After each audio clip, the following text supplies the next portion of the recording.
ಕಾಲೇಜ್ಗೆ ಬರ್ಬೇಕಾದ್ರೆ ನೀವು ಒಂದು ಗುರಿ ಅಂತ ಇಟ್ಕೊಂಡು ಬಂದಿದ್ದೀರಿ ಮಕ್ಕಳ. ಏನ್ ಗುರಿ ಅಂದ್ರೆ ನಾನು ಹೇಳ್ತೇನೆ, ಡಾಕ್ಟರ್ ಆಗ್ಬೇಕು, ಇಂಜಿನಿಯರ್ ಏನೇನೋ ನಿಮ್ ಗುರಿಗಳಿದೆ.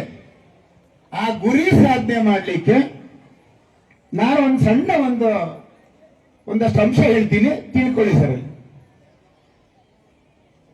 ಈ ಗುರಿ ಸಾಧನೆ ಎಲ್ಲರಿಗೂ ಬೇಕೇ ಬೇಕು. ಯಾಕಂದ್ರೆ ಎಲ್ಲ ಬಿಟ್ಟು ಬರ್ತಾ ಇದ್ದೀವಿ 2 ವರ್ಷ, ಅದಕ್ಕೆ ನಾವು ಕಣ್ಣಿಗೆ ಎಣ್ಣೆ ಬಿಟ್ಕೊಂಡು ಹೋಗ್ತೀವಿ ಅಥವಾ ಸಾಧನೆ ಮಾಡ್ತೀವಿ ಅನ್ನೋರು 5 ಸಿಗಳ ಜಾಬ್ ಇಟ್ಕೊಳ್ಳಿ ಮಕ್ಕಳ. ಈ ಗುರಿ ಸಾಧನೆಗೆ 5 ಸಿಗಳು, ಪಂಚ ಸಿಗಳು. ಪಂಚ ವಾರ್ಷಿಕ ಯೋಜನೆ ಅಂತ ನಮ್ಮ ಆರ್ಟ್ಸ್ ಮಕ್ಕಳು ಪಾಠ ಮಾಡಿ ಕೇಳ್ತಿರ್ತೀರಿ. ಪಂಚತಂತ್ರ ಹೇಳ್ತಾರೆ ಅಲ್ವಾ? ಹಾಗಾಗಿ ಪಂಚಭೂತಗಳು ಅಂತಾರೆ, ಮುತ್ತೈದುಗಳು ಅಂತ ಹೇಳ್ತಾರೆ. ಹಾಗೇನೆ 5 ಸಿಗಳು. ಮೊದಲನೇ ಸಿ ಏನು? ಯಾವುದೇ ಒಂದು ವಿದ್ಯಾರ್ಥಿ ಸಾಧನೆ ಮಾಡ್ಬೇಕಾದ್ರೆ ನಿಮ್ಮಲ್ಲಿ ಕಮಿಟ್ಮೆಂಟ್ ಇರಬೇಕು. ಏನಿರ್ಬೇಕು? ಕಮಿಟ್ಮೆಂಟ್ ಅಂದ್ರೆ ಬದ್ಧತೆ. ಈ ಕಾಲೇಜ್ ಏನ್ ಮಾಡಿದ್ದೀರಿ, ಯಾಕೆ ಬಂದಿದ್ದೀರಿ, ಅದು ಫಸ್ಟ್ ತಿಳ್ಕೊಳ್ಳಿ. ನಾನು ಡಾಕ್ಟರ್ ಆಗ್ಬೇಕು, ಆಯ್ತು ಸರ್. ಎಂಟ್ರಿ ಆಗ್ಬೇಕಾದ್ರೆ SSLC ಮಾರ್ಕ್ಸ್ 400, 595, 575, 540 ಬಂದ್ಬಿಡ್ತು ಅಂತ ಹೇಳಿ ಅಂದ ತಕ್ಷಣ ನಾನು ಡಾಕ್ಟರ್ ಅನ್ಕೋತಿ ಅವತ್ತು, ಅದು ಕಮಿಟ್ಮೆಂಟ್. ಇಂಜಿನಿಯರ್ ಅನ್ಕೋತಿ, ಅಥವಾ ನಾನು ಸ್ಪೇಸ್ ಹೋಗ್ಬೇಕು ಅಂತ, ಇನ್ಯಾವ್ದೋ ಹೋಗ್ಬೇಕು ಅಂತ ಇರ್ತಿ, ಅದು ಕಮಿಟ್ಮೆಂಟ್ ಅಂತ. ಎಂತ ಕಮಿಟ್ಮೆಂಟ್ ಇರಬೇಕು ಅಂದ್ರೆ ನಿನ್ನ 2 ವರ್ಷದ ಪ್ರಯತ್ನಕ್ಕೆ ಕಡಿಮೆ ಆಗ್ತಾ ರೀತಿಯಲ್ಲಿ ಕಮಿಟ್ಮೆಂಟ್ ಇರಬೇಕು. ವಿದ್ಯಾರ್ಥಿಗಳು ಹೇಳ್ಕೊಂಡು ಬರ್ತಾರೆ, ಫಸ್ಟ್ ಡೇ ಬರ್ತಾನೆ, ಸರ್ ನಾನು ಸೈನ್ಸ್ ಓದಬೇಕು, ಯಾಕೆ ಅಂದ್ರೆ ಡಾಕ್ಟರ್ ಆಗ್ತೀನಿ, ಅದು ಒಂದು ಕಮಿಟ್ಮೆಂಟ್ ಅಂತ ಸುಮ್ಮನೆ ಅಂದಿರ್ತಾನೆ. ನಾಳೆ ದಿನ ಅಂತಾನೆ, ಅಲ್ಲ ಸೈನ್ಸ್ ಯಾಕೆ ತಕೊಂಡು, ಅಲ್ಲಿರೋದು ಹೊಸ ಕಷ್ಟ. ಮ್ಯಾಥಮೆಟಿಕ್ಸ್, ಫಿಸಿಕ್ಸ್ ಎಷ್ಟು ಕಷ್ಟ ಗೊತ್ತಾ ನಿನಗೆ? ಆ ಕಷ್ಟ ಎಲ್ಲ ಹೆಂಗಪ್ಪ ಓದೋದು? ಬೇಡ ಸರ್, ನನಗೆ ಡಾಕ್ಟರ್ ಏನೋ ನ್ಯಾಷನಲ್ ಲೆವೆಲ್ ಎಕ್ಸಾಮ್ ಅಂತೆ, ನೀಟ್ ಎಕ್ಸಾಮ್ ಪಾಸ್ ಮಾಡ್ಬೇಕಂತ. ನೀಟ್ ಎಕ್ಸಾಮ್ ಅಲ್ಲಿ 3 ಲಕ್ಷ ವಿದ್ಯಾರ್ಥಿಗಳು ಬರೀತಾರಂತೆ, ಕೇವಲ 3,000 ಸೀಟ್ ಇರ್ತಾವಂತೆ. ನನ್ನ ಕೈಲಿ ಆಗುತ್ತಾ ಸರ್? ಐ ಕ್ಯಾನ್ ಅಂತ ನಾವು ಕ್ವಶನ್ ಹಾಕುತ್ತಾನೆ ಅಥವಾ ಹಾಕೋತಾಳೆ. ಇದು ಏನಾಗುತ್ತೆ? ತುಂಬಾ ಕಷ್ಟ ಆಗುತ್ತೆ. ಅವನೇನ್ ಮಾಡ್ತಾನೆ? ಇಮ್ಮಿಡಿಯೇಟ್ ತನ್ನ ಬದ್ಧತೆನ ಬದಲಾವಣೆ ಮಾಡ್ತಾನೆ. ಬದ್ಧತೆ ಏನಲ್ಲ ನಾವಾಗ, ಸರ್ ನಾನು ಇಂಜಿನಿಯರ್ ಆದ್ರೂ ಸಾಕು ಅಂತಾನೆ. ಇಂಜಿನಿಯರ್ ಯಾರು ಬರ್ತಾನೆ, ಅಪ್ಪ CS JCE ನಲ್ಲಿ RV ಕಾಲೇಜಲ್ಲಿ ಸಿಗ್ತಾ ಇಲ್ವಂತ ಪ್ಲೇಸ್ಮೆಂಟ್, ನನಗೆ ಯಾಕೆ ಬೇಕು, ನನ್ ಕೈಲಿ ಆಗಲ್ಲ. ಅದು ಏನಾಗುತ್ತೆ? ಬದಲಾವಣೆ ಮಾಡ್ಕೊತಾನೆ. ಅಥವಾ ಇನ್ನಾರ ಕಂಪ್ನಿ ಸೆಕ್ರೆಟರಿ, ಏನದು ಚಾರ್ಟರ್ಡ್ ಅಕೌಂಟೆಂಟ್, 1000ಕ್ಕೋ ಲಕ್ಷಕ್ಕೋ ಒಬ್ಬ ಅಂತೆ, ನನ್ ಕೈಲಿ ಆಗಲ್ಲ. ಇದು ಬೇಡ ಮಕ್ಕಳ. ಕಮಿಟ್ಮೆಂಟ್ ಅಂದ್ರೆ ಹೇಗಿರ್ಬೇಕು ಅಂದ್ರೆ, ತಾವೆಲ್ಲ ಸಿನಿಮಾ ನೋಡಿದ್ದೀರಿ ಬದ್ಧತೆಯನ್ನಕ್ಕೆ. ಮೌಂಟೇನ್ ಮ್ಯಾನ್ ಅಂತ ಒಂದು ಸಿನಿಮಾ ಬಂತು ಹಿಂದಿಲಿ, ಮೌಂಟೇನ್ ಮ್ಯಾನ್ ಅಂತ. ದಶರಥ್ ಬಾನ್ಸಿ ಅಂತಕ್ಕಂಥ ಒಬ್ಬ ವ್ಯಕ್ತಿ, ಆತ ತನ್ನ ಹೆಂಡತಿನ, ಪ್ರೆಗ್ನೆಂಟ್ ಆಗಿರೋ ಹೆಂಡತಿನ ಪಾಟ್ನಾ, ಅವರವರು ಬಿಹಾರ ರಾಜಧಾನಿ ಪಾಟ್ನಾ ಹತ್ರ ಹಳ್ಳಿಯಿಂದ ಹಾಸ್ಪಿಟ್ಲ್ ಕರ್ಕೊಂಡು ಹೋಗಿ ಪಾಟ್ನಕ್ಕೆ. ಮಧ್ಯ ದೊಡ್ಡ ಗುಡ್ಡ ಇರುತ್ತೆ ಮಕ್ಕಳ. ಆ ದೊಡ್ಡ ಗುಡ್ಡ ಇಲ್ಲೇ ಹೋಗಿದ್ರೆ 20 ನಿಮಿಷ ಮಾತ್ರ ಪಾಟ್ನಕ್ಕೆ ಸೂಪರ್ ಸ್ಪೆಷಾಲಿಟಿ ಹಾಸ್ಪಿಟಲ್ ಅನುಕೂಲ, ತನ್ನ ಹೆಂಡತಿಗೆ ಬೇಗ ಸಿಕ್ತಿತ್ತು. ಆದ್ರೆ ಪಾಟ್ನಾ ನಮ್ಮ ಕರ್ನಾಟಕ ತರ ಅಲ್ಲ, ಬಿಹಾರ. ಈಗ ಸುಧಾರಣೆ ಆಗಿದ್ದು ಸ್ವಲ್ಪ. ಅಲ್ಲಿ ತೀರಾ ಹಿಂದುಳಿದ ರಾಜ್ಯ ಯಾವುದು ಅಂದ್ರೆ ಬಿಹಾರ. ಅಂತ ರಾಜ್ಯದಲ್ಲಿ ಸುತ್ತಕೊಂಡು 200 ಕಿಲೋಮೀಟರ್ ದೂರದಲ್ಲಿ ಅವನು ಹೋಗಿ ಹೆಂಡತಿನ ಹಾಸ್ಪಿಟ್ಲಿಗೆ ಸೇರಿಸಬೇಕಾಗಿತ್ತು. ಆದ್ರೆ ಅವನೇನ್ ಮಾಡ್ತಾನೆ ಅಂದ್ರೆ, ದುಡ್ಡಿಲ್ಲ, ತೀರಾ ಕಡು ಬಡವ ಕೂಲಿ ಮಾಡ್ತಿದ್ದದ್ದು. ಅಂತ ವ್ಯಕ್ತಿ ಸಾಹಸ ಮಾಡ್ತಾನೆ, ಬೆಟ್ಟದ ಮೇಲೆ ಹತ್ತು ಬರ್ಬೇಕಾದ್ರೆ ಹೆಂಡತಿಗೆ ನಡೆಸ್ತಾನೆ. ಹೆಂಡತಿಗೆ 9 ತಿಂಗಳು ತುಂಬಿರೋದ್ರಿಂದ ಅವಳು ಸತ್ತು ಹೋಗ್ತಾಳೆ. ಅವನು ಗೊಳೋ ಅಂತ ಹೇಳ್ತಾನೆ. ನಮಗೊಂದು ಡಿಸೈಡ್ ಮಾಡ್ತಾನೆ ಅವನು, ಯಾವ ತರ ಕಮಿಟ್ಮೆಂಟ್ ಇದೆ ಅಂತ ಹೇಳ್ತಾರದು. ಆ ಒಂದು ವ್ಯಕ್ತಿ ಯಾವ ತರ ಕಮಿಟ್ಮೆಂಟ್ ಮಾಡೋದು ಅಂದ್ರೆ, ಯಾರೋ ಕರೆಯಲ್ಲ, ದುಡ್ಡಿಲ್ಲ ಅವನ ಹತ್ರ, ಸಾವುಕಾರೇನಲ್ಲ ಅವನು. ತಾನೇ ಒಂದು 20 ಅಡಿ ಎತ್ತರದ ಗುಡ್ಡವನ್ನು, ಬರೀ 20 ಅಡಿ ಅಷ್ಟೇ ಬೇಕಾಗಿತ್ತು ನಮಗೆ, 20 ಅಡಿ ಎತ್ತರದ ಗುಡ್ಡವನ್ನು ಹೊಡೆದಾಕಿದ್ರೆ ಖಂಡಿತ ನನ್ನಂತೆ ಏನ್ ಹೆಂಡತಿ ಕಳ್ಕೊಂಡ್ರಲ್ಲ, ಬೇರೆ ಯಾರು ಕಳ್ಕೋಬಾರ್ದು ಅಂತ ಹೇಳಿ ಆ ಒಂದು ದಶರಥ್ ಅವರು 22 ವರ್ಷಗಳ ಕಾಲ ಸತತವಾಗಿ ಒಬ್ಬ ಅವಿದ್ಯಾವಂತ ತನ್ನ ಏನು ಸಾಧನೆ ಗುರಿ ಇಟ್ಕೊಂಡಿದ್ದು ಅದನ್ನ ಸಾಧನೆ ಮಾಡ್ತಾನೆ. ಅಲ್ಲ, ಒಬ್ಬ ಅವಿದ್ಯಾವಂತನ ಕೈಲಿ 22 ವರ್ಷ ಒಂದು ಬೆಟ್ಟನ ಕರಗಿಸಿ ಸಾವಿರಾರು ಲಕ್ಷಾಂತರ ಜನ ಪ್ರಾಣ ಉಳಿಸಿದಂತ ವ್ಯಕ್ತಿಗೆ ಸಾಧ್ಯ ಆದಾಗ, ನಮ್ಮಂತ ವಿದ್ಯಾವಂತರುಗಳಿಂದ ಪಾಠ ಕಲ್ತ್ಕೊಂಡು ನಿಮ್ಮಂತ ಮುಂದೆ ಬರ್ತಕ್ಕಂಥ ಪ್ರತಿಭೆಗಳು ಗುರಿ ಇಟ್ಕೊಂಡಿರೋರು ಕೇವಲ 2 ವರ್ಷ ಮಾಡ್ಲಿಕ್ಕೆ ಕಷ್ಟ ಆಗತ್ತಂದ್ರೆ ಮಾಡ್ಬೋತಾನೆ. ಹಾಗಾಗಿ ಪ್ರತಿಯೊಬ್ಬರು ಕೂಡ ಬದ್ಧತೆಯಲ್ಲಿ ನಮ್ಮ ದಶರಥ್ ಮಾಂಜಿ ತರನೇ ಇರಬೇಕು. ಇದು ಮೊದಲನೇ ಸಿ ಕಮಿಟ್ಮೆಂಟ್. ಮತ್ತೆ ಎರಡನೇ ಸಿ ಏನು ಅಂದ್ರೆ ನಿಮ್ಮ ಗುರಿಗೆ ಕ್ಲಾರಿಟಿ ಇರಬೇಕು, ಸ್ಪಷ್ಟತೆ ಇರಬೇಕು. ಆ ಕ್ಲಾರಿಟಿ ಅಂದ್ರೆ ಏನು? ನಾನು ಇದಾಗಲೇ ಬೇಕು. ಆಗ್ಲೇ ಹೇಳಿದೆ ನಾನು, ಫಸ್ಟ್ ಡೇ ಬಂದ ನೋಡ್ದ, ಕಷ್ಟ ಆಯ್ತು, ಫಿಸಿಕ್ಸ್ ಕೆಮಿಸ್ಟ್ರಿ ಮ್ಯಾಥ್ಸ್, ಇನ್ನೇನೋ ಮಾಡ್ಕೊಂಡು ಏನ್ ಮಾಡ್ತಾ ಚೇಂಜ್ ಮಾಡ್ಕೊಳ್ತಾರೆ. ಇದು ಆಗ್ಬಾರ್ದು. ಕ್ಲಾರಿಟಿ, ನಿಮ್ಮ ಗುರಿ ಕ್ಲಾರಿಟಿ ಇಲ್ಲದೆ ಹೋಗ್ಬಿಟ್ರೆ ನಿಮ್ಗೇನೂ ಸಾಧನೆ ಮಾಡಕ್ಕಾಗಲ್ಲ. ಮತ್ತೆ ಎಂತಹ ಕ್ಲಾರಿಟಿ ಇರಬೇಕು ಅಂದ್ರೆ, ತಾವೆಲ್ಲ ಕೇಳಿದ್ರಿ ವಾಟ್ಸಪ್ ವೆಬ್ ಇದೆಯಲ್ಲ, ವಾಟ್ಸಪ್ ಇದು ಮಾಡಿದ್ರೆ ಡಿಸ್ಕವರ್ ಮಾಡಿದಾರಲ್ಲ, ಆ ವಾಟ್ಸಪ್ ಡಿಸ್ಕವರ್ ಮಾಡಿದ್ದಕ್ಕೆ ಇಬ್ಬರು ಇಂಜಿನಿಯರ್ಗಳು, ಜಾನ್ ಕೋ ಮತ್ತೆ ಬ್ರಯಾನ್ ಅಂತಕ್ಕಂಥ ಇಬ್ಬರು ವ್ಯಕ್ತಿಗಳು ಈ ವಾಟ್ಸಪ್ ಅನ್ನ ಡೆವಲಪ್ ಮಾಡಿ, ಈಗ ಏನ್ ನೀವು ಫೇಸ್ಬುಕ್ ಅಥವಾ ಮೆಟಾ ಅಂತ ಏನ್ ಕರೀತಾರೆ ಅಲ್ಲಿ ಹೋಗ್ತಾರೆ. ಅವರೇನ್ ಮಾಡ್ತಾರೆ, ಮೆಟಾದವರು ಅಥವಾ ಫೇಸ್ಬುಕ್ನವರು, you are unfit to be a engineer in our software company ಅಂತಾರೆ. ಯಾರ್ದು? ಫೇಸ್ಬುಕ್ನವರು ರಿಜೆಕ್ಟ್ ಮಾಡ್ತಾರೆ. ಅವ ಪ್ರಯತ್ನ ಬಿಡ್ಲಿಲ್ಲ. ನಾನು ಇದಾಗಲೇಬೇಕು, ನನ್ನ ವಾಟ್ಸಪ್ ಇಡೀ ಪ್ರಪಂಚಕ್ಕೆ ಗೊತ್ತಾಗ್ಬೇಕು, ನಾನು ಡಿಸ್ಕವರಿ ಮಾಡಿರೋದು 2015 ಅಂತ ಹೇಳಿ ಬಿಡ್ಲಿಲ್ಲ ಪ್ರಯತ್ನ. ಅವನು ಸ್ವಂತಕ್ಕೇನೋ ಮಾಡಕ್ ಹೋದ. ಕೇವಲ 2015 ಅವನು ಏನು ಅದನ್ನ ಡೆವಲಪ್ ಮಾಡಿ 6-7 ತಿಂಗಳಿಗೆ ರಾಷ್ಟ್ರ ವ್ಯಾಪಿ ಅಲ್ಲ, ಇಡೀ ಪ್ರಪಂಚ ವ್ಯಾಪಿ ಏನಾಯ್ತು ವ್ಯಾಪಿಸ್ಕೊಬಿಡ್ತು. ಅಂತಹ ಅನ್ಪಿಟ್ ಅಂತ ಅಂದಿರ್ತಕ್ಕಂಥ ಫೇಸ್ಬುಕ್ ನ ಓನರ್ ಇದಾನಲ್ಲ, ಅವನೇ ಇವನ್ನ ಕರೆದು $19 ಬಿಲಿಯನ್ ನೀನು ಯು ಆರ್ ಫಿಟ್ ನೌ ಅಂತ ಹೇಳಿ ಅವನ್ನ ಕರ್ಕೊಳ್ತಾನೆ. ಅದು ಅವನ ಕ್ಲಾರಿಟಿ. ಅವನೇನ್ ಮಾಡ್ಬೋದು, ನಮ್ಮಂತರ ಆಗಿದ್ರೆ ಸಣ್ಣ ಕಂಪ್ನಿಗೆ ಹೋಗ್ಬಿಟ್ಟು ಸೇರ್ಕೊಬಿಡವಿ.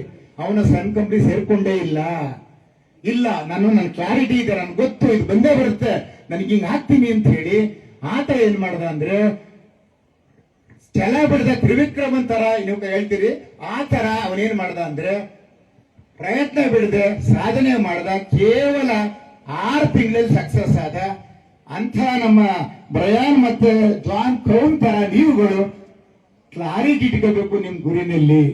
ಯಾವುದೇ ಕಾರಣಕ್ಕೂ ವಿಚಲಿತರಾಗಬಾರ್ದು. ಇದು ಮೊದಲನೇದು ಕಮಿಟ್ಮೆಂಟ್ ಆಯ್ತು, ಎರಡನೇದು ಕ್ಲಾರಿಟಿ ಆಯ್ತು. ಮೂರನೇ ಸಿ ಯಾವುದು ಮಕ್ಕಳ ಅಂದ್ರೆ ಕನ್ಫ್ಯೂಷನ್ ಇರಬಾರದು. ಕನ್ಫ್ಯೂಷನ್ ಲೆಸ್ನೆಸ್ ಅಂತ. ಕನ್ಫ್ಯೂಷನ್ ಲೆಸ್ನೆಸ್ ಅಂದ್ರೆ ನಾವೇನ್ ಓದ್ತೀವೋ ಅದು ಕರೆಕ್ಟ್ ಆಗಿ ನಿಖರವಾಗಿರ್ಬೇಕು. ಈಗ ಫಿಸಿಕ್ಸ್ ಅಂತ ಬರ್ತಾನಪ್ಪ, capacitor in series, capacitor in parallel second P U ಓದ್ತೀರಿ. Capacitor in series capacitor parallel ಬರೆಯೋದು, ಪ್ಯಾರಲಲ್ ಸೀರೀಸ್ ಬರೋದು. ಯಾಕಂದ್ರೆ ರೆಸಿಸ್ಟೆನ್ಸ್ ಅಂತ ಬರುತ್ತಲ್ಲಿ, ಅರ್ಧಂಬರ್ಧ ಓದ್ತೀರಿ. ಓದ್ಬೇಕಾದ್ರೆ ಏನ್ ಮಾಡಿರ್ತೀರಿ, ಹಳ್ಳಿಲಿ ಓದಿ ಎಲ್ಲ ಮನೆಗಳಲ್ಲಿ ಇರ್ತೀರಿ, ಹಾಸ್ಟೆಲ್ ಅನ್ಕೋತೀನಿ. ನಿಮ್ಮಮ್ಮ ಫಸ್ಟ್ ಕ್ಲಾಸ್ ಆಗಿ ಒಂದು ವಡೆನೋ ಬೋಂಡನೋ ಬಜ್ಜಿನ ಬೇಯಿಸ್ತಿರ್ತಾರೆ. ಮುಂದಕ್ಕೆ ಟೆಸ್ಟ್ ಇದೆ ನಮ್ಮ ಕಾಲೇಜವ್ರು ಕೊಟ್ಟಿರ್ತಾರೆ. ನೀವೇನ್ ಮಾಡ್ತೀರಿ, ವಾಸ್ತವ ಅಂದ ತಕ್ಷಣ ಬಿಟ್ಬಿಡ್ತೀರಿ ಆ ಕಡೆ. ನಿಮ್ಮ ಏನಾಯ್ತಲ್ಲಿದೆ ಆ ಕನ್ಫ್ಯೂಷನ್ ಅರ್ಧಂಬರ್ಧ ಓದಿರ್ತೀರಿ.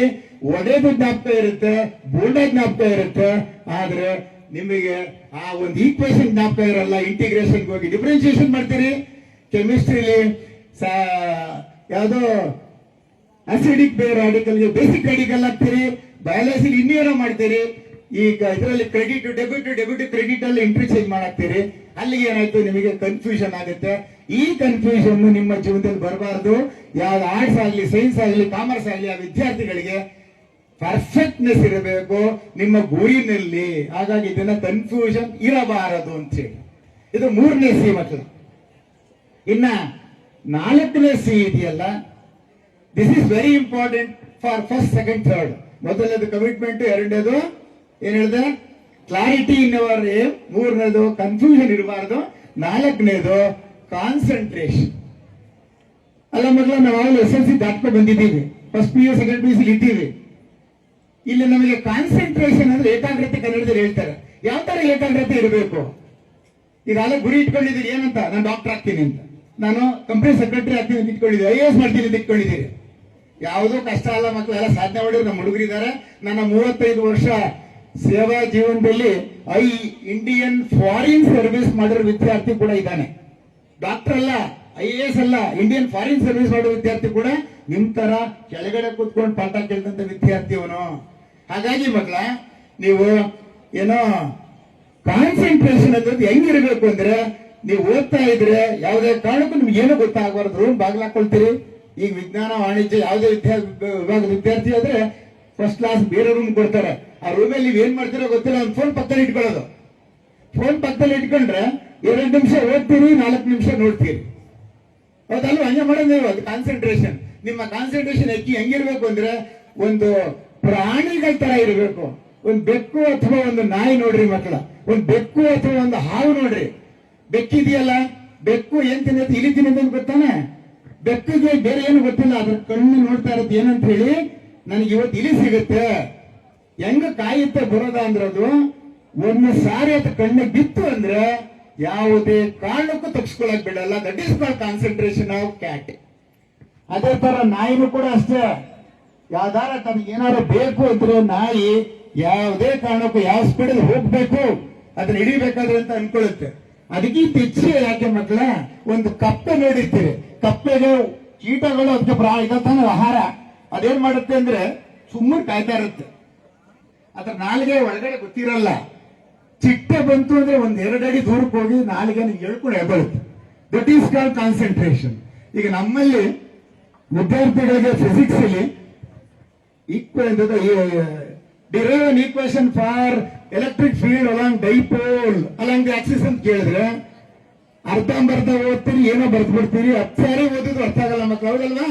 ಹಾಗೆ ಯಾಕೆ ಅಂದ್ರೆ ಇದು ಕಾನ್ಸಂಟ್ರೇಷನ್ ಇಲ್ಲ. ಯಾವ ತರ ಕಾನ್ಸಂಟ್ರೇಷನ್ ಇರಬೇಕು ಅಂದ್ರೆ, ತಾವೆಲ್ಲ ಮಹಾಭಾರತ ಕಥೆ ಗೊತ್ತಲ್ವಾ? ಏನ್ ಮಹಾಭಾರತ ಹೇಳಿ, ಅರ್ಜುನ ಮತ್ತೆ 4 ಜನ ಮತ್ತೆ ದುರ್ಯೋಧನ ಮತ್ತೆ ಅವರ ತಮ್ಮಂದಿರೆಲ್ಲ ಒಂದು ಇದ್ರ ಬೈವಿದ್ಯಾಗ ಒಂದು ಇದಿರ್ತದೆ. ದ್ರೋಣಾಚಾರ್ಯರು ಒಂದು ಸ್ಪರ್ಧೆ ಇಟ್ಟಿರ್ತಾರೆ. ದ್ರೋಣಾಚಾರ್ಯ ಏನ್ ಮಾಡ್ತಾರೆ, ಮರ ತೋರಿಸ್ಬಿಟ್ಟು ಅಲ್ಲ ನಕ್ಕೀರ ಹೊಡಿ ಅಂತಾರೆ. ಆದ್ರೆ ಎಲ್ಲ ವಿದ್ಯಾರ್ಥಿಗಳು ಫಸ್ಟ್ ನಕುಲ ಬರ್ತಾನೆ, ಸಹದೇವ ಬರ್ತಾನೆ, ಭೀಮ ಬರ್ತಾನೆ, ಧರ್ಮರಾಯ ಬರ್ತಾನೆ, ಅರ್ಜುನ, ಇವನರು ಉಳಿದರೆಲ್ಲ ಬರ್ತಾರೆ ದುರ್ಯೋಧನ ಕಡೆಯವರು. ಅವ್ರಿಗೆಲ್ಲ ಏನೇನೋ ಹೇಳ್ತಾರೆ, ಮರ ಕಾಣ್ತು, ಕೊಂಬೆ ಕಾಣ್ತು, ಅದ್ ಕಾಣ್ತು, ಇದ್ ಕಾಣ್ತು ಅಂತ. ಆದ್ರೆ ಇಡೀ ಶ್ರೇಷ್ಠ ಧನುರ್ಧಾರಿ ಅಂತ ಯಾರು ಅನಿಸ್ಕೊಂಡಿದ್ದಾರೆ ಹೇಳ್ರಿ ಪಾಂಡವರಲ್ಲಿ? ಅರ್ಜುನನ್ ಕೇಳಿದ ತಕ್ಷಣ ಅರ್ಜುನ ನಿನ್ಗೆ ಏನ್ ಕಾಣ್ತಾ ಇದೆ ಅಂತ ಕೇಳ್ತಾರೆ. ಅದೇ ಭೀಮನಿಗೆ ಸರ್ ನನ್ ಕೊಂಬೆ ಕಾಣುತ್ತೆ ಅಂತಾನೆ. ಧರ್ಮರಾಯ ಬಂತು ಏನ್ ಕಾಣುತ್ತೆ? ದ್ರೋಣಾಚಾರ್ಯ ಹೇಳಿದ್ರೆ ಸ್ವಾಮಿ ನನಗೆ ಪಕ್ಷಿ ಕಾಣ್ತಾ ಇದೆ ಅಂತಾನೆ, ಗಿಳಿ ಕಾಣ್ತಾ ಇದೆ ಅಂತಾನೆ. ಆದರೆ ಅರ್ಜುನ ಏನ್ ಹೇಳ್ತಾನೆ ಅಂದ್ರೆ, ಗುರುಗಳೇ ನನಗೆ ಈ ಕಣ್ಣು ಮಾತ್ರ ಕಾಣ್ತಾ ಇದೆ ಅಂತಾನೆ. ಅದು ಅರ್ಜುನನ ಕಾನ್ಸಂಟ್ರೇಷನ್. ಯಾರಿಗೆ ಈ ಕಾನ್ಸಂಟ್ರೇಷನ್ ಇರುತ್ತೋ ಖಂಡಿತ ಅವರು ಸಾಧನೆ ಮಾಡ್ಲಿಕ್ಕೆ ಸಾಧ್ಯ. ಶ್ರೇಷ್ಠ ಧನುರ್ಧಾರಿ ಅಂತ ಹೇಗೆ ಅನ್ಸ್ಕೊಂಡು ಅದೇ ತರ ಶ್ರೇಷ್ಠ ವಿದ್ಯಾರ್ಥಿ ಅನ್ಸ್ಕೊಂಡು ಮುಂದಿನ ವರ್ಷ ಇಂತರ ಒಂದು ನಂಜುಂಡಸ್ವಾಮಿ ಮತ್ತು ಗೋಳಿಗೌಡರ ತಂಡ ಏನ್ ಮಾಡ್ತಾ ಇದೆ, ಸನ್ಮಾನ ಸಮಾರಂಭಕ್ಕೆ ಚೆಕ್ ತಗೊಳ್ಳಿಕ್ಕೆ ನೀವೆಲ್ಲ ರೆಡಿ ಆಗೇಬಹುದು ಅಂತ ಕಾನ್ಸಂಟ್ರೇಷನ್ ಇಟ್ಕೊಂಡಿದ್ರೆ ಈಗ ಮಾತಾಡೋದಲ್ಲ, ಇದು ಬೇಕಾಗಿರೋದು. ನೀವು ಮಾಡ್ಬೇಕಾಗಿರೋದು ಡಿಸಿಷನ್ ಇವತ್ತು. ನಾನು ಮುಂದಿನ ವರ್ಷ ನನ್ನ ಅಣ್ಣಗಳ ತರ ಅಕ್ಕಗಳ ತರ ಇವತ್ತು ಸನ್ಮಾನ ಮಾಡಿಸ್ಕೊತೀನಿ, ನಮ್ಮ ತಂದೆ ತಾಯಿ ಹೆತ್ತ ತಂದೆ ತಾಯಿಗಳಿಗೆ ಗೌರವ ಕೊಡ್ತೀನಿ, ಖುಷಿ ಪಡೋ ನೋಡ್ಕೋತೀನಿ ಅಂದ್ರೆ ಇದು ಕಾನ್ಸಂಟ್ರೇಷನ್ ಇಸ್ ವೆರಿ ಇಂಪಾರ್ಟೆಂಟ್. ಮಕ್ಕಳ ಕಮಿಟ್ಮೆಂಟ್ ಆಯ್ತು, ಕ್ಲಾರಿಟಿ ಆಯ್ತು, ನಿಮ್ ಗುರಿನಲ್ಲಿ. 3ನೇದು ಕನ್ಫ್ಯೂಷನ್ ಇಲ್ಲ. 4ನೇದೇನೋ ಕಾನ್ಸಂಟ್ರೇಷನ್, ಏಕಾಗ್ರತೆ ಆಯ್ತು. ಎಲ್ಲಕ್ಕಿಂತ 5ನೇ ಸಿ ಆದ್ರೆ ಅದಕ್ಕಿರೋ ಮಹತ್ವ ಬೇರೆ ಯಾವ್ದಕ್ಕೂ ಇಲ್ಲ. ಆ 5ನೇದು ಯಾವುದು ಅಂದ್ರೆ ಕ್ಯಾರೆಕ್ಟರ್. ಎಂಥ ಕ್ಯಾರೆಕ್ಟರ್ ಅಂದ್ರೆ ಕನ್ನಡದ ನಡವಳಿಕೆ ಅಂತೀರಿ ಸರ್. ಇವ್ ಯಾವ್ದಿಲ್ಲರೂ ಪರವಾಗಿಲ್ಲ, ಕೊನೆಗೆ ಎಲ್ಲ ಇರಬೇಕು, ಯಾವ್ದಿಲ್ಲರೂ ಪರವಾಗಿಲ್ಲ. 5ನೇ ಸಿ ಇದೆಯಲ್ಲ, ಅದು ತುಂಬಾ ಮುಖ್ಯವಾದಂತ C. That is called character ಅಥವಾ ನಡವಳಿಕೆ. ತಾವು ನೋಡ್ತಾ ಇರ್ತೀರಿ ಟಿವಿನಲ್ಲಿ ಮಕ್ಕಳ, ಇವತ್ತು ಅಲ್ಲಿ ಎಲ್ಲೋ ಭಯೋತ್ಪಾದಕರು ಇದ್ರು, ಅಲ್ಲೆಲ್ಲೋ ನಕ್ಸಲಿಸ್ಟ್ ಇದ್ರು, ಅಲ್ಲೆಲ್ಲೋ ಯುದ್ಧ ಆಯ್ತು, ಅಥವಾ ಬ್ಯಾಡ್ ಎಲಿಮೆಂಟ್ಸ್ ಇದ್ರು, ಇಲ್ಲಿ ಯಾರೋ ಡಾಕ್ಟರ್ ಇದ್ರು ಅಂತ ಹೇಳ್ತಿರ್ತಾರೆ. ಸರ್ಕಾರ ಡಾಕ್ಟರ್ ಇಂಜಿನಿಯರಿಗೆ ಸಖತ್ ಖರ್ಚು ಮಾಡಿರ್ತಾರೆ, ತಂದೆ ತಾಯಿ ಪ್ರೋತ್ಸಾಹ ಕೊಟ್ಟಿರ್ತಾರೆ ಮಕ್ಕಳು. ಆದ್ರೆ ಆ ವಿದ್ಯಾರ್ಥಿಗೆ ಬರೀ ವಿದ್ಯೆ ಕಲ್ತ್ಕೊಂಡು ಬಂದ ಹೊರತು ಕ್ಯಾರೆಕ್ಟರ್ ಇಲ್ಲ. ಹೆಂಗ್ ಹೇಳ್ತೀರಿ ಸರ್ ಅಂದ್ರೆ, ನೀವು ನೋಡಿರ್ಬೋದು ಭಯೋತ್ಪಾದಕರುಗಳು ಕುಕ್ಕರ್ ಅಲ್ಲಿ ಬಾಂಬ್ ಇಡ್ತಾರೆ. ಆ ಕುಕ್ಕರ್ ಅಲ್ಲಿ ಬಾಂಬ್ ಇಡೋ ಒಬ್ಬ ಇಂಜಿನಿಯರ್ ನ ನೀವು ಪ್ರೊಫೈಲ್ ನೋಡಿದ್ರೆ ಅವನು IIT ಪ್ರೊಫೆಸರ್, IIT ಸ್ಟೂಡೆಂಟ್ ಆಗಿರ್ತಾನೆ. IIT ಅಂದ್ರೆ ದೇಶದ ಅತ್ಯುನ್ನತ ಇಂಜಿನಿಯರಿಂಗ್ ಕೋರ್ಸ್. ಅಂತ ಒಂದು ಇದರಲ್ಲಿ ಅವನು ಇಂಜಿನಿಯರಿಂಗ್ ಮಾಡ್ಕೊಂಡು ಬಂದಿರ್ತಾನೆ. ಬೇಕಾದ್ರೆ ಅವ್ನು ಬಯೋಡೇಟ್ ತೆಗೆದು ನೋಡ್ರಿ, ಪ್ರೊಫೈಲ್ ನೋಡ್ರಿ, ಅವನಿಂದ ಒಳ್ಳೆಯ ಕ್ಯಾರೆಕ್ಟರ್ ಸಿಗುತ್ತಾ ನಮಗೆ? ಖಂಡಿತ ಇಲ್ಲ. ಹಾಗೇನೆ ನಮ್ಮ ಮಂಡ್ಯದಲ್ಲಿ ಹೋದ ವರ್ಷ ಬಂದೂರೆಲ್ಲ ಸುತ್ತಮುತ್ತ ಅನ್ಕೋತೀನಿ, ಗೈನಕಾಲಜಿಸ್ಟ್ ಅಂತೇಳಿ ಬಾಬಾ ಓದಿರ್ತಾಳೆ, MD ಇನ್ ಗೈನಕಾಲಜಿ ಮಾಡಿರ್ತಾಳೆ. ಆದ್ರೆ ಪಾಪದ ಕೆಲಸ ಮಾಡ್ತಾರೆ. ಏನ್ ಪಾಪದ ಕೆಲಸ ಅಂದ್ರೆ ಈ ಭ್ರೂಣ ಪತ್ತೆ ಮಾಡಬಾರದು ಅಂತ ಹೇಳಿ ಸರ್ಕಾರ ನಿಷೇಧ ಮಾಡಿದ್ದು. ಮೊದಲೆಲ್ಲ ಇತ್ತದು, ಹೆಣ್ಣು ಮಕ್ಕಳ ಸಂತತಿನ ಆದಷ್ಟು ಕಡಿಮೆ ಮಾಡಬೇಕು, ಕೊಲ್ಲಬೇಕು ಹೆಣ್ಣು ಮಕ್ಕಳನ್ನ ಅಂತ ಹೇಳಿ. ಈ ನಮ್ಮ ತಾಯಂದಿರಕ್ಕೆ ಸಾಕ್ಷಿ. ಯಾಕಂದ್ರೆ ಎಷ್ಟೋ ತಾಯಂದಿರು ಗಂಡು ಮಕ್ಕಳ ಆಸೆಗೋಸ್ಕರ ತಮ್ಮ ಗರ್ಭಪಾತ ಮಾಡಿಸ್ಬೋದಂತ ಪ್ರಮೇಯಗಳು ತುಂಬಾ ನೋಡಿದ್ದೀವಿ. ಅದಕ್ಕೆ ಪ್ರೋತ್ಸಾಹ ಮಾಡ್ತಕ್ಕಂಥ ಡಾಕ್ಟರ್ ಇದಾರಲ್ಲ, ಅವ್ರು ಯಾರು ಅಂದ್ರೆ ಏಮ್ಸ್ ಡಾಕ್ಟರ್ಗಳು. ಏಮ್ಸ್ ಅಂದ್ರೆ all India institute medical science ಇದೆಯಲ್ಲ ದಿಲ್ಲಿಲಿ, ಪರಮೋಚ್ಚ ವೈದ್ಯಕೀಯ ಸಂಸ್ಥೆ, ಬೇಡ BMC MMC ಅಂತ ಕಾಲೇಜಲ್ಲಿ ಓದಿರ್ತಾರೆ. ಅಂತ ಒಬ್ಬ ವೈದ್ಯ ಸಮಾಜಘಾತುಕವಾದಂತಹ ಭ್ರೂಣ ಪತ್ತೆ ಮಾಡಿ ಆ ಮಗುನ ಹುಟ್ಟೋಕ್ ಮೊದಲೇ ಸಾಯಿಸ್ತಾಳೆ. ಅದು ಒಳ್ಳೆಯ ಕ್ಯಾರೆಕ್ಟರ್. ಇದನ್ನ ದಯಮಾಡಿ ಇದು ವಿದ್ಯಾವಂತರು ಮಾಡೋ ಕೆಲಸ ಅಲ್ಲ. ಹಾಗೆ ಮೊನ್ನೆ ನೋಡಿದ್ದೀರಿ ಇದರಲ್ಲೆಲ್ಲ ಸೋಷಿಯಲ್ ಮೀಡಿಯಾದಲ್ಲಿ ಏನಂದ್ರೆ ಒಬ್ಬ ಇಂಜಿನಿಯರ್ ಹೆಣ್ಣು ಮಗಳು ತನ್ನ ತಾಯಿ ಮತ್ತು ಕುಟುಂಬನ ಸಾಯಿಸ್ತಾಳೆ. ಏನ್ಗೋಸ್ಕರ? ತನ್ನ ಸಣ್ಣ ಅಲ್ಪವಾದ ಆಸೆಗೋಸ್ಕರ. ಎಷ್ಟು ಜನ ತಂದೆ ತಾಯಿನ ಸಾಯಿಸ್ತಾರೆ, ಅಜ್ಜಿನ ಸಾಯಿಸ್ತಾರೆ. ಅವರೆಲ್ಲ ಪ್ರೊಫೈಲ್ ನೋಡ್ಬಿಟ್ರೆ ಖಂಡಿತ ಅವರು ಒಳ್ಳೊಳ್ಳೆ ಇಂಜಿನಿಯರ್, ಒಳ್ಳೊಳ್ಳೆ ಡಾಕ್ಟರ್ ಆಗಿರ್ತಾರೆ, ಇಲ್ಲ ಒಳ್ಳೊಳ್ಳೆ ಸ್ಥಾನದಲ್ಲಿ ಇರ್ತಾರೆ ಮಕ್ಕಳ. ಹಾಗಾಗಿ ನಿಮಗೆ ಎಂಥ ಕ್ಯಾರೆಕ್ಟರ್ ಇರಬೇಕು ಅಂದ್ರೆ, ದೇಶ ಮೊದಲು, ನಾನು ಈ ದೇಶದ ನಾಗರಿಕ, ನನ್ನ ದೇಶ ಸಾರ್ವಭೌಮ ಅಂತಕ್ಕಂಥ ಒಂದು ಮನಸ್ಸಿರಬೇಕು. ಎರಡನೇದು, ನನ್ನ ತಂದೆ ತಾಯಿ ಕಣ್ಣು ಕಾಣೋ ದೇವರು. ನಾನು ಒಳ್ಳೆ ಸ್ಥಾನಕ್ಕೆ ಹೋಗಿರ್ತೀನಿ, ಈ ಒಳ್ಳೆ ಸ್ಥಾನಕ್ಕೆ ನನ್ನ ತಂದೆ ನನ್ನ ತಾಯಿ ಎಷ್ಟು ಕಷ್ಟ ಬಿದ್ದವ್ರೆ ಅಂದ್ರೆ ಈಗ ಗೊತ್ತಾಗಲ್ಲ ನಿಮ್ಗೆ, ನನಗೆ ಗೊತ್ತಾಗ್ತದೆ. ಯಾಕೆಂದ್ರೆ ಈ ನನ್ನ ತಂದೆ ತಾಯಿ ಇಲ್ಲ, ನಾನು ಒಳ್ಳೆ ಸ್ಥಾನದಲ್ಲಿ ಇದ್ದೀನಿ. ಮಕ್ಕಳ, ನನ್ನ ತಾಯಿ ತನ್ನ ಕಿವಿಲಿರೋ ಓಲೆನ ಮಾರ್ಬಿಟ್ಟು ಬೆಂಗಳೂರಿನ ನಗರಕ್ಕೆ ಕಳಿಸಿ ನನ್ನ ಓದಿಸಿದ್ಲು. ಅದು ನನಗೆ ಗೊತ್ತಿದೆ. ಆದ್ರೆ ಈಗಿರೋ ಮಕ್ಕಳಿಗಿರಲ್ಲ, ನೀವು ಅವೇನು ನೋಡಲ್ಲ. ಒಳ್ಳೆ ಸ್ಥಾನ ಬಂತು, 25 ಲಕ್ಷ ಪ್ಯಾಕೇಜು, ಒಳ್ಳೆ ಡಾಕ್ಟರ್ ಆಗಿದ್ದೀನಿ, 50 ಲಕ್ಷ ಸಂಪಾದನೆ ಮಾಡ್ತೀನಿ, ಏನೋ ಮಾಡು, ಸಂತೋಷ ಇರೋ. ಅಲ್ಲಿ ದೇಶ ಬೇಡ, ತಂದೆ ತಾಯಿ ಬೇಡ, ಅಣ್ತಂದಿರು ಬೇಡ, ಸಂಬಂಧ ಬೇಡ, ಕೊನೆ ನೀನು ಓದಿರೋ ಕಾಲೇಜು ಬೇಡ, ನಿನ್ ಪಕ್ಕದ ಮನೆಯೇ ಬೇಡ ಅಂತ ಬದುಕ್ತೀರಿ. ಇದು ಒಳ್ಳೆಯ ನಡವಳಿಕೆನ? ಒಬ್ಬ ಉತ್ತಮವಾದ ಪ್ರಜೆ ಆಗ್ಬೇಕು ಅಂದ್ರೆ ನಮ್ಮ ಕ್ಯಾರೆಕ್ಟರ್ ಅದನ್ನ ಡಿಸೈಡ್ ಮಾಡುತ್ತೆ.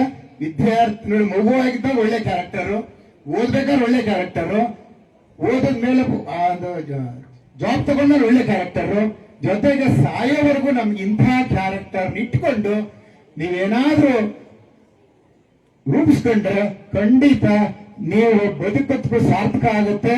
ಒಂದಿನ ನಮ್ಮ ತರ ವಯಸ್ಸಾಗಿ ಹಿಂದಕ್ಕೆ ಹೋಗಿ ನೋಡಿದ್ರೆ ನಾವೇನ್ ಮಾಡುದು ಅಂತಕ್ಕಂಥ ಪಶ್ಚಾತ್ತಾಪ ಪಡೋ ಬದಲು ದೇಶಕ್ಕೆ ಏನಾದ್ರು, ತಂದೆ ತಾಯಿಗೆ ಏನಾದ್ರು ಮಾಡಿದ್ರೆ ಒಳ್ಳೆಯ ಮಕ್ಕಳಾಗ್ತೀರಿ. ಹಾಗಾಗಿ ಏನಿಲ್ಲ ಪರವಾಗಿಲ್ಲ ಮಕ್ಕಳ, ಈ 5ನೇ ಕ್ಯಾರೆಕ್ಟರ್ ಸಿ ಇದೆಯಲ್ಲ, ಆ ಕ್ಯಾರೆಕ್ಟರ್ ನಡತೆ ಅಂತಕ್ಕಂಥದ್ದು ಒಳ್ಳೆ ದೊಡ್ಡ ಸರ್ಟಿಫಿಕೇಟ್ ಅಂತ ಹೇಳ್ತಾ, ನಮ್ಮ ಬನ್ನೂರಿನ ಮಕ್ಕಳು ಅವ್ರು ಯಾರು ಆತರ ಇರಲ್ಲ. ಯಾಕೆ ಅಂದ್ರೆ ಇಲ್ಲಿ ಬಂದಿರೋರೆಲ್ಲ ನೋಡಿ, ಬರೀ ಬನ್ನೂರ ದಿನೇಶಪುರ ಬನ್ನೂರಲ್ಲ, ಇಲ್ಲಿ ಪಕ್ಕದ ಮಳವಳ್ಳಿ, ಮಂಡ್ಯ, ಮೈಸೂರು, ಜೊತೆಗೆ ನಮ್ಮ ಹಲಗೂರು ಭಾಗದಿಂದ ಬಂದಿರತಕ್ಕಂಥ ವಿದ್ಯಾರ್ಥಿಗಳು ಅಥವಾ ಇನ್ನು ದೂರದಿಂದ ಬಂದಿರೋ ವಿದ್ಯಾರ್ಥಿಗಳಿದ್ದೀರಿ. ಇಲ್ಲ ಅಂದಿದ್ರೆ ಈ ಒಂದು ಬನ್ನೂರಿನಲ್ಲೇ ಈ ಪ್ರೈವೇಟ್ ಕಾಲೇಜ್ಗಳಿದ್ದು, ಸರ್ಕಾರಿ ಕಾಲೇಜ್ಗಳಿದ್ದು ಇಷ್ಟೊಂದಿದೆ ಅಂದ್ರೆ, ಒಂದು ಕಡೆ ಇಡೀ ದಿನೇಶಪುರ ತಾಲೂಕಿನ ಎಲ್ಲಾ ಕಾಲೇಜ್ ಸೇರಿಸಿದ್ರು ಸಂತೆಬಾಳ ಕಾಲೇಜ್ ಇರತಕ್ಕಂಥ ಸ್ಟ್ರೆಂತ್ ಆಗಲ್ಲ. ಅಂದ್ರೆ ಸಂತೆಬಾಳ ಕಾಲೇಜೇ ಒಂದು, ಇಡೀ ದಿನೇಶಪುರ ತಾಲೂಕೆ ಒಂದು. ಅಂತ ಸ್ಥಿತಿಯಲ್ಲಿ ಓದ್ತಾ ಇದ್ದೀರಿ. ಯಾಕೆ ಓದ್ತಾ ಇದ್ದೀರಿ ಅಂತ ಗೊತ್ತಾಗ್ತಾ ಇದೆ. ಈ ಕಾಲೇಜಲ್ಲಿ ಎಲ್ಲ ಇದೆ, ಕಲ್ಚರಲ್ ಇದೆ, ಸ್ಪೋರ್ಟ್ಸ್ ಇದೆ, ಮತ್ತೆ ಬೇರೆ ಬೇರೆ ಇದೆ. ಜೊತೆಗೆ ನಮ್ಗೆ ಬೇಕಾಗಿರ್ತಕ್ಕಂಥ ಭವಿಷ್ಯ ರೂಪಿಸ್ಲಿಕ್ಕೆ ಏನೇನು ಕಾಯ್ತಿದ್ದೀರಿ ಅವೆಲ್ಲ ನಿಮ್ಮ ಉಣಬಡಿಸ್ಲಿಕ್ಕೆ ನಮ್ಮ ಉಪನ್ಯಾಸಕರಿದ್ದಾರೆ, ಪ್ರಾಂಶುಪಾಲರ ಇರ್ತಾರೆ. ಹಾಗಾಗಿ ಇಂಥ ಒಂದು ಸ್ಥಿತಿಯಲ್ಲಿ ಮಕ್ಕಳ ತಾವು 5 ಸಿಗಳನ್ನ ಜಾಪಕ ಇಟ್ಕೊಂಡು, ಜೊತೆಗೆ ಒಂದೇ ಒಂದು ಮಾತು ಹೇಳಿ ನಿಲ್ಲಿಸ್ತೀನಿ ನಾನು. ಯಾಕಂದ್ರೆ ತುಂಬಾ ಮಾತಾಡಿದ್ರು ಕೂಡ ಅತಿಯಾದ್ರೆ ಅಮೃತನ ವಿಷಯ ಅಂತಾರೆ. ಈ 5 ಸಿಗಳನ್ನ ಯಾರು ನೀವು ಅಳವಡಿಸ್ಕೊಳ್ತೀರಾ ಖಂಡಿತ ಜೀವನದಲ್ಲಿ ಸಾಧನೆ ಮಾಡ್ತೀರಿ ಅಂತ ಹೇಳ್ತಾ, ಯಾವುದೇ ಗುರಿ ಸಾಧನೆ ಮಾಡ್ಲಿಕ್ಕೆ ನಾನು ಯಾಕೆ 5 ಸಿ ಹೇಳಿದೆ ಅಂದ್ರೆ, ನಿನ್ನ ಬಾಳಿನ ಶಿಲ್ಪಿ ನೀನೇ ಅಂತ ನಮ್ಮ ವಿವೇಕಾನಂದ ಹೇಳಿದರು. ಸ್ವಾಮಿ ವಿವೇಕಾನಂದರು ಹೌದಾನ? ಸ್ವಾಮಿ ವಿವೇಕಾನಂದ ಹೇಳಿದ್ರು ಮಾತಾದ್ರು, ನಿನ್ನ ಬಾಳಿನ ಶಿಲ್ಪಿ ನೀನೇ, ಮೇಷ್ಟ್ರುಗಳಲ್ಲ, ನಿಮ್ಮ ಅಪ್ಪ ಅಮ್ಮ ಅಲ್ಲ, ಆ ಬಾಳಿನ ಶಿಲ್ಪಿ ನೀನೇ ಆಗಿರ್ತಿ. ಆ ನೀನೇ ಆಗಿರ್ಲಿಕ್ಕೆ 5 ಸಿಗಳು ಬೇಕು. 5 ಸಿ ಜೊತೆಗೆ ಮೊದಲನೇದಾಗಿ ಏನೇ ಗುರಿ ಸಾಧನೆ ಮಾಡ್ಲಿಕ್ಕೆ ಮೊದಲನೇದಾಗಿ ಪ್ರೇರಣೆ ಇರಬೇಕು. ಪ್ರೇರಣೆ ಅಂದ್ರೆ ಏನು? ಈಗ ನಮ್ಮ ವಿದ್ಯಾರ್ಥಿ 585, 586 ಮಾರ್ಕ್ಸ್ ತಗೊಂಡು ಹೇಳಿದ್ರೆ ಉಳಿದವ್ರಿಗೆ ನಾನು ನೆಕ್ಸ್ಟ್ ಇಯರ್ ಫಸ್ಟ್ ಬರಬೇಕು, ಅವಳೇ ಪ್ರೇರಣೆ. ಕ್ರಿಕೆಟ್ ಆಡೋನಿಗೆ ವಿರಾಟ್ ಕೊಹ್ಲಿನೇ ಪ್ರೇರಣೆ. ಡಾಕ್ಟರ್ ಆಗೋನಿಗೆ ನಮ್ಮ ಇವರು ಮಣಿಪಾಲ್ ಹಾಸ್ಪಿಟಲ್ ಓನರ್ ಇರ್ತಾರಲ್ಲ, ಮಣಿಪಾಲ್ ಅಲ್ಲ, ನಾರಾಯಣ ಹೃದಯಾಲಯ ಶೆಟ್ರೆ ನಮಗೆ ಇದು ದೇವಿ ಪ್ರಸಾದ್ ಶೆಟ್ಟಿ ಅವರೇ ನಮಗೆ ಪ್ರೇರಣೆ. ಹಾಗೆ ಒಂದೊಂದು ಕ್ಷೇತ್ರದಲ್ಲಿ ಒಬ್ಬೊಬ್ಬರು ಪ್ರೇರಣೆ ಇಟ್ಕೊಂಡ್ರೆ ಏನಾದ್ರೂ ಸಾಧನೆ ಮಾಡ್ಬೋದು. ಸದ್ಯಕ್ಕೆ ಈಗ ನಮ್ಮ ವಿದ್ಯಾರ್ಥಿಗಳಿಗೆ ಪ್ರೇರಣೆ ಆಗಲಿ, ಪ್ರೋತ್ಸಾಹ ಎರಡನೇ ಮಕ್ಕಳು, ಮೊದಲನೇ ಪ್ರೇರಣೆ, ಎರಡನೇದು ಪ್ರೋತ್ಸಾಹ. ಪ್ರೋತ್ಸಾಹ ಯಾರು ಕೊಡ್ಬೇಕು? ನಿಮ್ಮ ಎತ್ತ ತಂದೆ ತಾಯಿಗಳು ಖಂಡಿತ ತನಗೆ ಬಟ್ಟೆ ಇಲ್ಲದೆ ಪರವಾಗಿಲ್ಲ, ಹೊಟ್ಟೆಗಿಲ್ಲದೆ ಪರವಾಗಿಲ್ಲ, ನಿಮಗೆ ಅಂದ ಚಂದದ ಬಟ್ಟೆಗಳನ್ನ ಒಡ ತುಂಬ ಊಟ ಹಾಕ್ತಾರೆ, ಎಲ್ಲರೂ ತಿಂತಾ ಇದೀವಿ ತಾನೆ, ಏನಾದ್ರೂ ಪರವಾಗಿಲ್ಲ ಅವರು ಪ್ರೇರಣೆ. ಜೊತೆಗೆ ಕಾಲೇಜ್ ಬಂದ ತಕ್ಷಣ ಸರ್ ನಾನು ಡಾಕ್ಟರ್ ಆಗ್ಬೇಕು ಅಂದ ತಕ್ಷಣ ಈ ನಮ್ಮ ನಂಜುಂಡಸ್ವಾಮಿ ಅವರ ತಂಡ ಏನಿದೆ, ಉಪನ್ಯಾಸ ತಂಡ, ಖಂಡಿತ ನೀ ಹಿಂಗ್ ಮಾಡು ಹಿಂಗ್ ಮಾಡು ಹಿಂಗ್ ಮಾಡು ಹಿಂಗ್ ಮಾಡು ಅಂತ ಇರ್ತಾರೆ, ಅವರು ಪ್ರೇರಣೆ ಮಾಡ್ತಿರ್ತಾರೆ.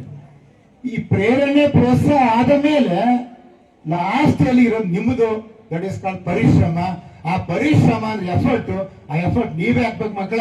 ಪ್ರೇರಣೆ ಪ್ರೋತ್ಸಾಹ ಹಿಡ್ಕೊಂಡು ಖಂಡಿತ ನೀವೇನಾದ್ರೂ 5 ಸಿಗಳು ಅಪ್ಲೈ ಮಾಡ್ಕೊಂಡ್ರೆ ಜೀವನದಲ್ಲಿ ಡಾಕ್ಟರ್ ಆಗಕ್ ಕಷ್ಟ ಆಗಲ್ಲ, ಕಂಪನಿ ಸೆಕ್ರೆಟರಿ ಆಗಕ್ ಕಷ್ಟ ಆಗಲ್ಲ, ಅಥವಾ IPS ಆಗ್ಲಿಕ್ಕೆ ಕಷ್ಟ ಆಗಲ್ಲ, IFS ಆಗ್ಲಿಕ್ಕೆ ಕಷ್ಟ ಆಗಲ್ಲ. ಸೊ ಈ ನಿಟ್ಟಿನಲ್ಲಿ ಇವತ್ತು ಹೆಸರಿಗೆ ಮಾತ್ರ ಸಾಂಸ್ಕೃತಿಕ ಕಾರ್ಯಕ್ರಮ ಅಂತ ಸಾಪಟ್ಟೆ ತಿದ್ದುಪಡಿ ಕಾರ್ಯಕ್ರಮ ಉದ್ಘಾಟನೆ ಮಾಡಿದ್ದೀರಿ. ಆದ್ರೆ ನಮ್ ಬರೀ ಪಾಠ ಒಂದೇ ಮುಖ್ಯ ಅಲ್ಲ, ಪಾಠದ ಜೊತೆಗೆ ಪಠ್ಯೇತರ ಇರಬೇಕು ಅಂತ ಉದ್ದೇಶದಿಂದ ಇಲಾಖೆ, ಕಾಲೇಜು ಇಂಥ ಒಂದು ಸಮಾರಂಭನ ಏರ್ಪಡಿಸಿ ನಿಮಗೆ ಪ್ರೇರಣೆ ಪ್ರೋತ್ಸಾಹ ಎಲ್ಲ ಕೊಡ್ತಿದ್ದಾರೆ. ಪರಿಶ್ರಮ ನಿಮಗೆ ಬಿಟ್ಟಿದ್ದಾರೆ. ಆ ಪರಿಶ್ರಮ ನೀವು ಯಾವ ಮಟ್ಟಕ್ಕೆ ಹಾಕೋತಿರೋ ಗೊತ್ತಿಲ್ಲ. ಆ ಪರಿಶ್ರಮ ಹಾಕಿ ಮುಂದಿನ ವರ್ಷ 118 ಡಿಸ್ಟಿಂಕ್ಷನ್ಗಳನ್ನ ದಾಟ್ದೇ ಪರವಾಗಿಲ್ಲ, ಅಷ್ಟು ಉಳಿಸ್ಕೊಳ್ಳಿ. ಜೊತೆಗೆ ಹೈಯೆಸ್ಟ್ ಏನ್ ಬಂದಿದ್ದೀರಿ ಅದನ್ನ ಕಾಪಾಡ್ಕೊಳ್ಳಿ. ಅವೆರಡೂ ಕಾಪಾಡ್ಕೊಂಡ್ರೆ ನಾವ್ಯಾರು ಖುಷಿ ಪಡಲ್ಲ. ಆಕ್ಚುಲಿ ನಾವು ಅವಾಗ ಖುಷಿ ಪಡೋ ರಿಸಲ್ಟ್ ಬಂದಿನ, ಆದ್ರೆ ನಿಜವಾದ ಖುಷಿ ಸಿಗೋದು ಯಾವಾಗ ಅಂದ್ರೆ ನಿಮ್ಗಳಿಗೆ ಖುಷಿ ಆಗುತ್ತೆ. ಆ ಖುಷಿಲಿ ನಮ್ಗೊಂದು ಸ್ವೀಟ್ ತರ್ತಿರಲ್ಲ ಸರ್, ನಮ್ಗೆ ಇಷ್ಟು ಬಂತು ಅಷ್ಟು ಬಂತು ಅಂತ, ತಂದೆ ತಾಯಿಗಳಿಗೆ ಆಗುತ್ತೋ ಇಲ್ಲೋ ಗೊತ್ತಿಲ್ಲ ಖುಷಿ. ನಿಮ್ ಪಾಠ ಹೇಳ್ಕೊಟ್ಟು ಮೇಷ್ಟ್ರಿಗೆ ಖಂಡಿತ ಖುಷಿ ಆಗುತ್ತೆ. ಆ ಖುಷಿಗೆ ನೀವು ಕಾರಣರಾಗ್ರಿ ಅಂತ ಹೇಳ್ತಾ, ನಮ್ಮ ವಾಟ್ಸಪ್ ಇದ್ ಮಾಡಿದವನ್ನಾಗ್ಲಿ, ದರ್ಶಕ್ ಬಾಂಚಿ ಆಗ್ಲಿ, ಅಥವಾ ಇನ್ಯಾರ ನಿಮ್ ಕಣ್ಮುಂದೆ ತುಂಬಾ ಜನ ಇದ್ದಾರೆ ಮಕ್ಕಳ ಉದಾಹರಣೆಗಳು, ಅಂತ 100 ಉದಾಹರಣೆಗಳನ್ನ ಇಟ್ಕೊಳ್ಳಿ. ಇದಕ್ಕೆ ರೆಫರೆನ್ಸ್ಗೆ ಸಾಧನೆ ಮಾಡ್ರಿ. ಇವತ್ತು ನನಗೊಂದು ಒಳ್ಳೆ ಅವಕಾಶ ಸಿಕ್ತು, ಇಷ್ಟು ದೊಡ್ಡ ವಿದ್ಯಾರ್ಥಿ ಸಮೂಹನ ಮಾತಾಡ್ಲಿಕ್ಕೆ ನಮ್ಮ ನಂಜುಂಡಸ್ವಾಮಿ ತಂಡ ಮಾಡಿಕೊಟ್ಟಿದೆ. ಹಾಗಾಗಿ ನನಗೆ ಮೊದಲೇ ಹೇಳಿದ್ದೆ, ನಾನು ಮೇಸ್ಟ್ ಫಿಸಿಕ್ಸ್ ಮೇಸ್ಟ್ ಅನುಭವದಿಂದ ಹೇಳಿದ್ದೀನಿ ಅಷ್ಟೇ. ದಾಸ್ತಿಕಾರ ಹಾಕಿದ್ರೆ ಒಂದಷ್ಟು ಏನಾದ್ರೂ ಟಿಪ್ಸ್ ಹೇಳಿ, ನಿಮ್ಗಳು ಏನಾದ್ರು ಅನುಕೂಲ ಆಗಿದ್ರೆ ಬೈಕೊಳ್ದು ಏನಪ್ಪ ಅಷ್ಟೇ ಬೈದ್ಬಿಟ್ಟ ಇವನು ಅಂದ ತಕ್ಷಣ ಎಲ್ಲರೂ ಗಪ್ಚಿಪ್ ಮಾಡ್ಬಿಟ್ರು ಅಂತಂದ್ರೆ ನಾನು ಇರೋದೇ ಹಾಗೆ. ಯಾಕಂದ್ರೆ ಇಲ್ಲ ನೀನ್ ಮಾತಾಡಬೇಕಲ್ಲ ನಾನು ಮಾತಾಡ್ಬೇಕು ಅಂತಕ್ಕಂಥ ಒಂದು ಇಟ್ಕೊಂಡಿರೋ ಸಿದ್ಧಾಂತ ಇಟ್ಕೊಂಡಿರೋ ವ್ಯಕ್ತಿ ಆಗಿರೋದ್ರಿಂದ ಮೊದಲಿಗೆ ನಿಮ್ಗೊಂಚೂರು ಹಾಗಂದೆ ನಮ್ಮ ಕಾಲೇಜಿನ ಈ ನರಸೀಪುರ ಕಾಲೇಜಿನ ಬನ್ನೂರು ಕಾಲೇಜಿನ ಎಲ್ಲ ಉಪನ್ಯಾಸಕರಿಗೆ, ಶಿಕ್ಷಕರ ವೃಂದಕ್ಕೆ, ಜೊತೆಗೆ ಎತ್ತ ತಂದೆ ತಾಯಿಗಳಿಗೆ ಬೇಸಿಕ್ ಸೇವೆ ಮಾಡ್ತೀನಿ ಅಂತ ಹೇಳ್ತಾ ನನಗೆ ಮಾತಾಡಲು ಅವಕಾಶ ಮಾಡಿಕೊಟ್ಟಂತ ಎಲ್ರಿಗೂ ನಾನು ಮಾತು ಮುಗಿಸ್ತಾ ಇದ್ದೀನಿ. ನಮಸ್ಕಾರ.